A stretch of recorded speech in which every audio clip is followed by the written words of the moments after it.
ailəm dağıldı xəyanətin üstündə. Amma hal-hazırda çox peşmanam. Nə üçün peşmanam? Çünki baxıram ki, yəni 50% şou biznesdə söhbət getmir. Əsravi qızlardan da söhbət gedirlər ki, yoldaşından xəyanət üstünə boşanır, amma gedir kiminsə yoldaşı ilə aşk yaşayır, sevgi yaşayır və düşünürəm ki, mənim o vaxt ağlım olsaydı heç yoldaşımdan ayrılmazdım. Ən azından 10 yoldaşım mən idim. Neynəsə də axşam evə qayıdırdı.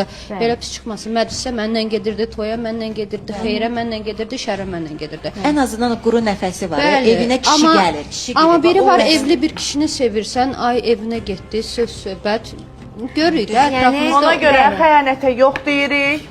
Ayrılığa yox deyirik. Elə bilirsiniz ki, xoşbəxt tək qadın olsun. olmaq xasaddır. İndi hamınız gözəl bilirsiniz. Valla tək qadın olanda sənin qapına işıqçı belə gəlib qapını döysə deyəcəklər o xanımın evinə bəy gəldi kimsə. Ad qoyacaq, yozacaq. Bunlar çox çətin bir şeylərdir. Mənim anam həmişə indi Müjgan deyir, bax peşmanam. Vaxtı ikən gərək Müjganı da başa salan bir adamlar olardı ya böyüyü ya kimsə ki qızım bu addımı atma. Çünki bizim də həyatımızda olub müəyyən problemlər. Mən çox üzr istəyirəm. Bax bu sualı verməliyəm.